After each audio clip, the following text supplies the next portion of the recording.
Hey team, and welcome to the podcast. My name is Joel, and I cannot wait to dive into this topic, the your fast track to better team culture. I have spent most of my life fascinated by human beings, what motivates them, why they sabotage themselves, and how they come together and either uh, excel, become cohesive, and truly transform the mission of a business, or they actually find friction, find difference, and find themselves in silos, just operating more in a group. I've found that to be a fascinating journey.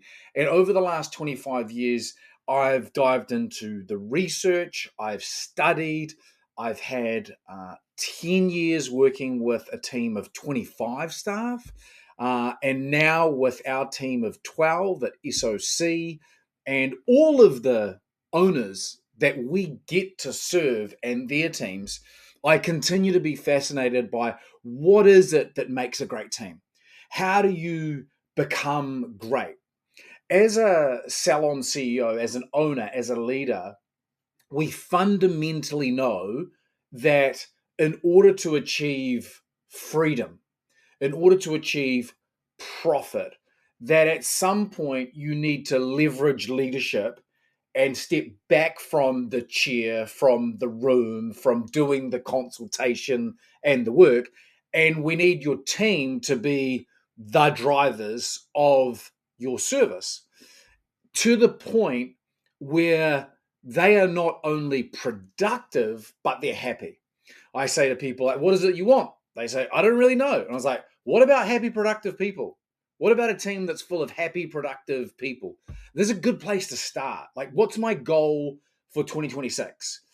Happy team, productive team. Now, the mistake is that our leadership leans one way or the other, that we just want a happy team. I'll do anything to make my team happy. If they're happy, surely they'll produce, as the old kind of narrative goes in our heads. And so many owners come to us and they're like, I do everything for my team, but they're not performing. They don't want to know about their targets.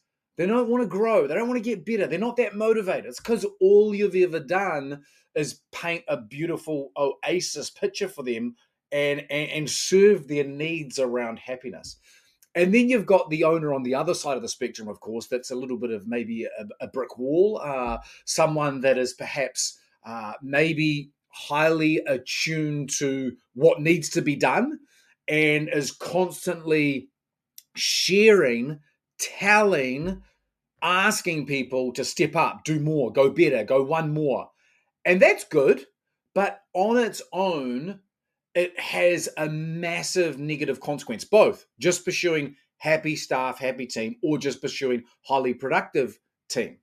And so what we need is we need to combine those things together. Now, you know me pretty well. If you ask me, Joel, what is it that I need to do to ensure that there is a sustainable, enjoyable, happy future for my team? And also, along with that, because I really love my team, I really want the best for them. I really want to attract great people that complement and contribute to what is already happening. But along with that, what we also need is we need a team that is attracted to, inspired by, and motivated to perform. Like you, like me, they want to be at some point on the other side of their day or on the other side of their service and feel really chuffed, really excited about what they've just done. We want them to feel good about productivity, not just good about having a job, not just good about being paid, not just good about being in a good team and being happy, but good about the work that they do. And so the question becomes, how do you create that? How do you create that when you're an owner and you don't like conflict, so you bias happiness? Or you're an owner and you don't like happiness, so you bias productivity? I'm saying that pretty black and white, but I think you get what I mean. And it ultimately comes down to something very simple and very powerful. And most people don't understand what it is or how to mobilize it. I would refer to it as what you and me both know as team culture. You need to create vision around the culture as the owner. You need to know the kind of culture that you want to be a part of. It needs to be a culture that works both for both of those stakeholders, both happiness and productivity. And you want to then mobilize that culture and use that culture to not only attract new people, but to align current people. And this becomes the basis of hard conversation. It becomes the basis of accountability, which is the very reason that people never set culture, because it's like, oh, now I've drawn a line in the sand and I've said, this is who we are. This is how we roll. This is what's most important to us. And if someone performs in a way or behaves in a way that's not in alignment with that, oh shit, I've got to have a conversation with them. I've got to align them. And I don't like conflict. So it's easier for me to just not set the culture. And this is fundamentally the plateau that almost every $500,000 to $750,000 business hits. Is you've got a team, it's starting to build, you're starting to realize that people by nature don't connect well on their own. You've got to lead them into connection, you've got to lead them into productivity, and you've got to lead them towards sustainable happiness. However, you start to realize that it requires you to step up, become, and perform. It requires you not to just set the culture, not to just create the vision, but you've actually got to stand for it. And time again, I've seen it play out in many areas of business that the owner just can't make that shift. They just can't make that shift to be able to hold people to account. This is fundamentally the shift that every owner that was once a hairdresser or once did skin or whatever it is that your business is based around, making that transition out of being the expert in your area of expertise into becoming a leader, a real leader. And that transition is out of and away from service expertise into leveraging leadership to get you through the plateau. Every single person in boardroom that's doing over $1 million and beyond has been through that plateau. And I think it's a really important conversation for us to have. So let's dive in a little bit deeper. I call it team culture. What we're really talking about there is the behaviors or the way we do things around here. And those behaviors or the way that we do things around here, they add up to, at the end of every week, month, and year, something that's sustainable, something that's enjoyable, and something that produces. So the culture is what generates. It generates the way we feel at work, the vibe, the kind of essence of who we are, but it also creates the performance standard. Like this is how we roll. And when I go into salons and train culture, that's how we land this initial piece around culture. It is how we fundamentally roll. And I would say that for a lot of us, it's like, I don't know how we roll, or I know how I'd like us to roll. And it's kind of like a vague concept, Joel. Like, what do you mean? How do we roll? And really, deep down, it's a set of co-designed, team-agreed expectations. That's all it is. But you can't just show up and say, here's the expectations, sign there. It's not how it works. It's not how human beings are designed to roll. They need to be a part of the process. And so, and I've done this for a number of years, gone into organizations and worked with them over multiple days to redistill their culture. And it takes a while, and it's really expensive, and it's really effective, because fundamentally what we're doing is we're giving people the inside out approach to sustainable productivity. And every business needs it, but no one can really see it when they look in the mirror. They always go, well, today or this week, the problem was they didn't hit their target, or the problem was we had some last minute cancellations, or the problem was my manager is still learning and they haven't quite stepped up yet, or the problem was, I don't really like to say this, but I actually wasn't really leading this week. And we look at the symptom, we look at like what's really obvious in there right now, and then we go, that sucks, I don't like that, but hey, we're doing some other things well, and hey, life goes on, business goes on. Let's just try harder tomorrow. And I think it really takes a courageous owner to really step back and reflect. And this is why I've always myself had a coach, because they just play such a good role in revealing blind spots. But it takes a really courageous, aware person and salon owner to be able to go, I actually think that there's something missing in my leadership, that I could do this better. And there's no doubt about it that at $750,000 turnover, as you start to look up and into like a way more prosperous future with way more freedom, like the needle mover is leveraging your leadership. Like you've got to figure out a way to take your leadership skills, expand them, and this is a really, really positive experience, and then use them to lift everybody. We say a rising tide lifts all boats. Well, guess what? You're the moon and you're lifting the tide, or not. You're pushing it out. And the boats are your team. And as the tide goes up, they go up. And I'm talking about when it goes up, it's like high performance. So what we really want to do is we want to fundamentally understand that it all starts with us as the owner. And for many of us, we just need to step back and go, if I could do one thing strategically in the next year that would fundamentally make my business better, what is it? And this is what we do inside of Boardroom, inside of Salon Mastery, is right at the beginning of the year, we get really clear about, like, what's the big queen move? What's the big queen move that come December of this year, when you look back, you know, you're not only proud, but you feel a sense of significance because you did something you didn't need to do. You did something that another version of you would have just been like, oh, just going to keep working hard, you know? I think it's well documented now that there's so many people that own businesses out there, and there's so many people that fail in business. And it's not because they're not working hard. That is not the reason that you're not succeeding. That is not the reason that you're currently at a plateau. It is not your lack of hard work. It's that you're working hard in the wrong place right now. That's it. The businesses that grow, that break through plateaus, that make it, that enjoy the benefits of a happy, productive team, are those that are doing the right thing at the right time.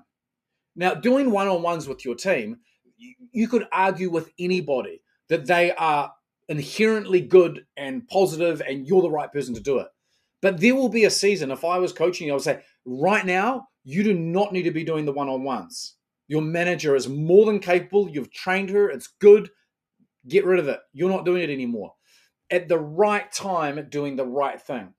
And so as we land here at the beginning of another year, my question to you would be, if there was one thing that you could facilitate this year that you can't do in a week, you can't do in a month, but you kind of need like a whole year to focus on it, what would that be? And before you answer, the answer should be filtered by, it should move my business forward. It should make my team better. They should be happier and more productive as a result of whatever this move is. And so when we consider that team culture could be the thing, like to truly elevate, clarify, get people confident in, and then committed to your team culture, when we're considering that, if we land like that's it, I want to elevate the team culture. And as a result of that, the team are happier and more productive. That sounds good for business. That sounds like more profit, more time, more loyalty, less sick days, like engagement goes up. Like it's just really good. And the research into culture is undeniable. Like it's being done across every sector, every industry. What we know about people is if they're happy in their work and they produce, they stay. If they're happy in their work and they produce, they stay. So you say, well, how do I do that, Joel? I say culture. And you say, well, how do I distill culture? And I say, well, there's the expensive, deep, really effective way, bring Joel in for 3 separate days over 3 months and let's do the work. But I don't want to talk about that today. What I really want to talk about is the fast track, to a better culture. Because you know what I believe? I reckon that the 80-20 rule is really how we want to approach most of our leveraged leadership and our better future. I think as business owners, there's a lot going on in our brains. I think the more that we can get out of our brains, the better.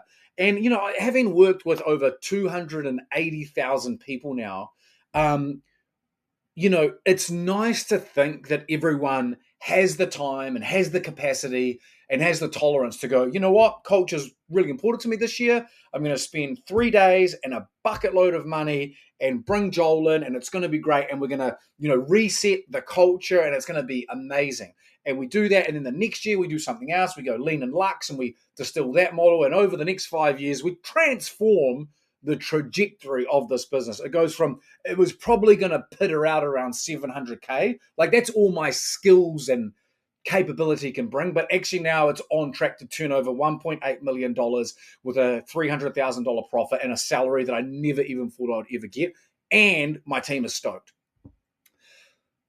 That would be nice. And part of it is about doing the work. And part of it is about going, what if I could just get 80% of the result, Joel? What would I need to do? Like, what's the one thing that if I did this, it would generate 80% of what you could offer if you came in and we did the whole kit and caboodle, right? And I really just want to land on this, that we teach this inside of Salon Mastery. So when an owner presents with these challenges and these symptoms, they're like, you know what? I really do believe that our next move is team culture. Like we've got to lead that better. Like we can't rely on like just rock star people coming in and them leading the team on their own. That worked when it was 2 or 3 of us, but now that there's 7 or 8 or 10 or 15 of us, we actually really need some great leadership, both from the owner, but also from the leaders, the key people that have high levels of influence, that are very likable. You start to realize that these people are actually very influential in your team. So you got to get it right. So how do you get it right, Joel, without spending a bucket load of money, without spending a bucket load of time not generating revenue and doing training? But how do you do it quick? Like, is it possible? Could you do it in an hour? Could you get 80% of the result in an hour? And the answer is absolutely yes. It is yes. And all it requires is a really clear framework on how you lead people through this journey of understanding that work is not about a job that puts food on your table, but work is a real privilege for us to have, and that fundamentally we're in the driver's seat. I'm talking about your team now. We're in the driver's seat of the workplace experience, like how you experience work. Like when you're driving to work, when you're on the bus going to work, how you perceive work is really, really important. This is one of the greatest one-on-one questions that you'll ever ask your people, if you ask it. When you're going to work, how do you feel about work? This is a good question to ask.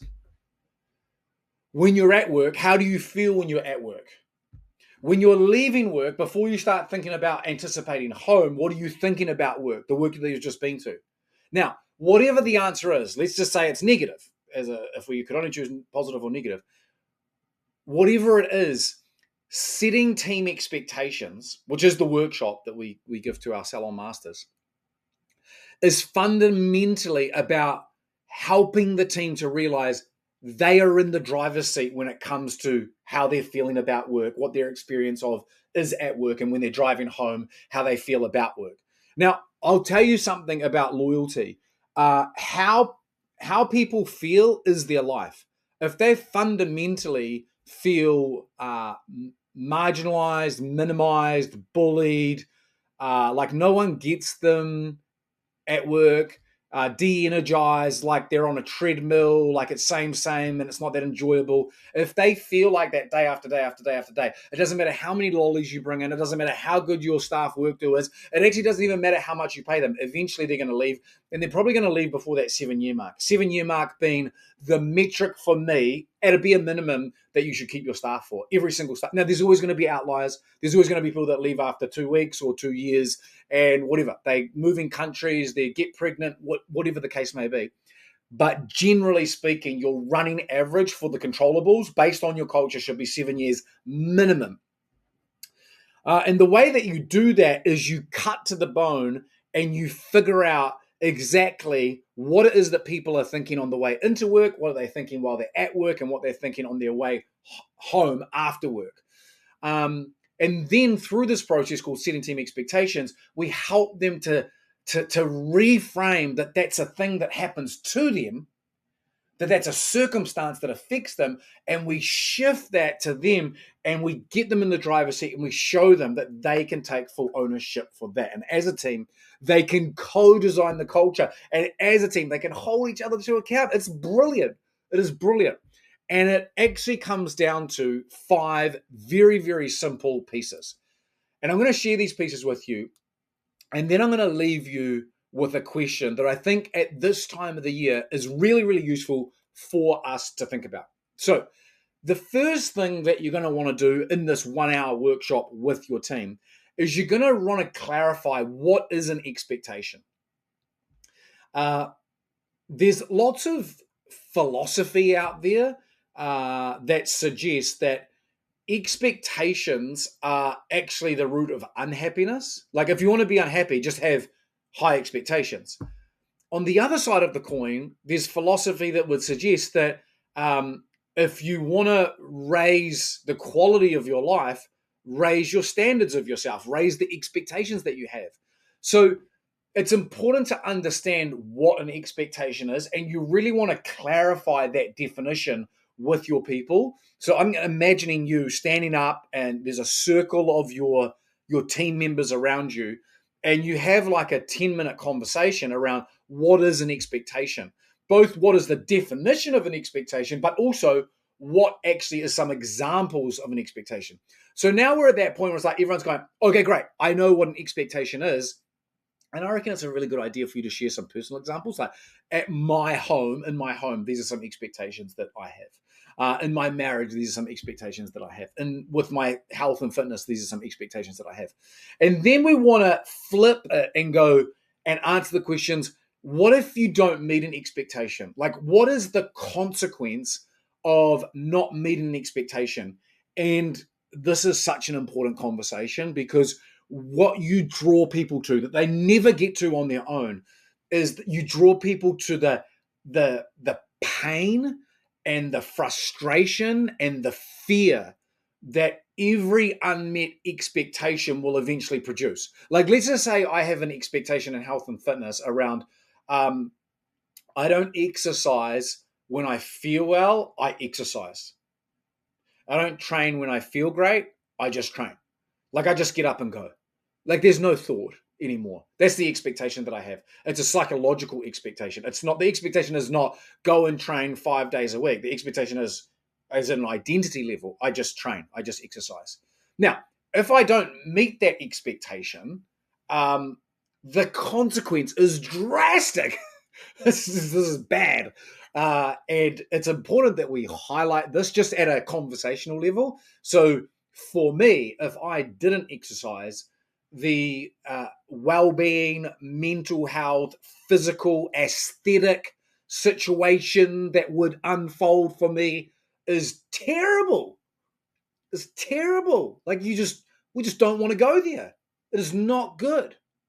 And so this is really important to connect those negative results that produce frustration, pain, and fear with the expectation definition. So we have expectations. That's good. But now I understand that unmet expectations creates catastrophe. This is good. You want your team to be going, yeah, that's good. I get it. Nice. Makes sense. And then once you've done that, you really, as the salon owner, the leader, the CEO, you really get to show up and express what we would call the goal. And the goal is whatever is relevant right now. And it could be a goal around the culture, like the vibe, the culture, how we treat each other, being a cohesive world-class team. It could be a goal around looking after yourself. Maybe your culture is amazing. Maybe your team are all high performers, like they're all doing over 7K a week. They look after themselves pretty well. They have positive, healthy personal lives. But you can see that the individuals are heading towards burnout.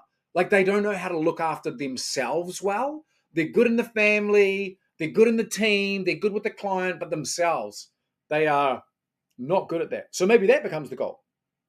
Something around personal care. Something that's really, really common is to do with KPIs or a collective salon revenue level or target, like a money focus, right? And so the owner, you show up with like, guys, so this is the goal. This is the goal. And you do a really good job at unpacking the goal. Like that's not just like, hey, the goal is da da da. You really want to know how to deliver a why stack around the goal so that the people go, oh yeah, I got it. Like they can feel it, they can see it, they can almost smell it. Like that's how visceral the experience is of listening to you talk about the goal. Now, the next piece of the puzzle is you really want to elicit the true benefits. You know, before how I talked about unmet expectations and what that eventually creates is a series of frustrations or pains or fears.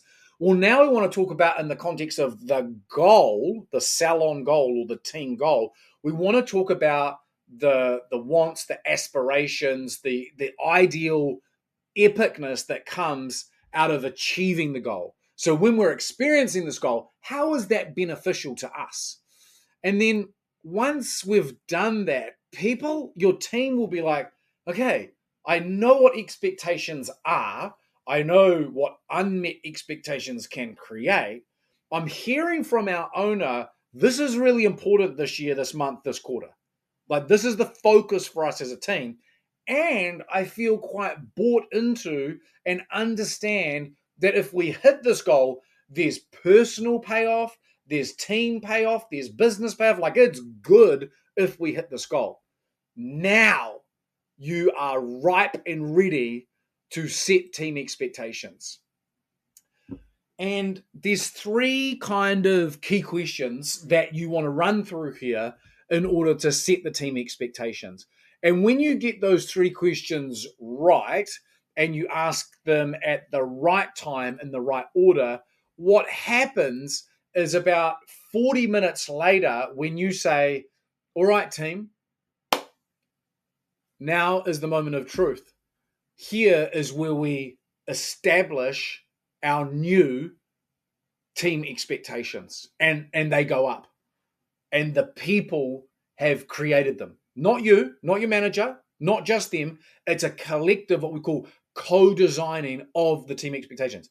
There's like 5, 7, 9, maybe 11 team expectations, and as they go up, there's this experience that happens because of the process that you've been through where the people are nodding their heads. They're like, there's no like, oh, what's that all about? Because of the process, right? The process gets people to the point where like, oh yeah, that's us. Oh yeah, that makes sense. That makes sense. And then at the end, you're looking at this big flip chart bit of paper, and it's like, wow, that is in essence who we are. That is a reflection of our very, very best. Is it easy? No. Is it possible? Absolutely. Can we do it? 100%.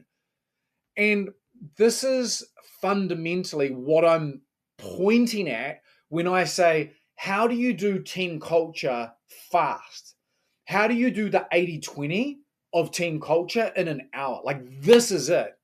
And it has been a workshop and a process that I have used hundreds of times, and our salon owners inside of Salon Mastery and Boardroom use every year to reset team expectations because they're busy, right? Every minute, every hour of every day is either an opportunity to produce revenue for the business, or if it's not doing that, it should produce happiness, sustainable loyalty for the business. And the way that you do that is to set team expectations. This is the fast track to better culture. I think what happens naturally after, we just had someone actually yesterday run this workshop with their team.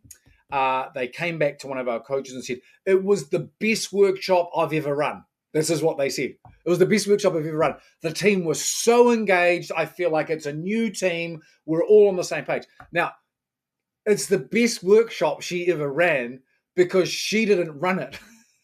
Like she ran it, but it's fun. Like, think about what I've shared with you today. It's facilitative. It's asking questions. It's co-design at its best. Part of what makes it magical is you start to shut up and stop telling people what to do, and you start to ask them, what is it? So I'm really happy for her, and I'm happy for all of our owners that do this, because fundamentally, I think all of us can probably look in the mirror and go, my culture could do with some work. And I think if we're being transparent and honest, we'd be like, I don't actually know what I'm doing.